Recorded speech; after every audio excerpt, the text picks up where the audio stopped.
না না, আমার কাছে আমার লাইন্স ছিল, আমি প্রচন্ড নার্ভাস ছিলাম যে আমি যেদিনকে আর্যের মতো আমাকে এরকম সিন করতে হবে বা করতে হবে।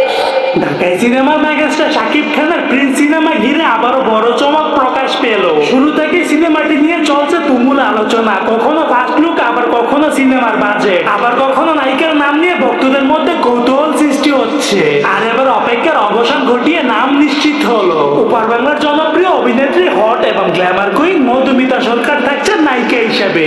এরকম সিন করতে হবে বা করতে হবে, খুব মানে অনেক সিন আছে তার না, কিন্তু যে কটা মজার ব্যাপার হলো মধুমিতা সরকার নিজেই নাকি বিশ্বাস করতে পারছিলেন না তিনি শাকিব খানের বিপরীতে কাজ করবেন। শাকিবের মতো সুপারস্টারের নায়িকা হওয়া তার কাছে ছিল স্বপ্নের মতো। তবে সিনেমাটির গল্পের চাহিদা আর চরিত্রের গভীরতা বিচার করে পরিচালক বেছে নিয়েছে মধুমিতা সরকারকে।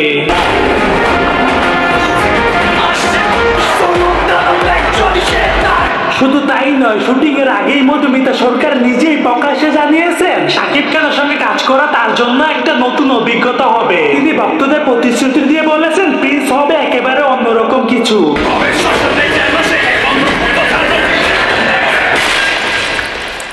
তো দর্শক, আজকের এই ভিডিওটি এই পর্যন্ত। যদি ভিডিওটি ভালো লেগে থাকে তাহলে ভিডিওতে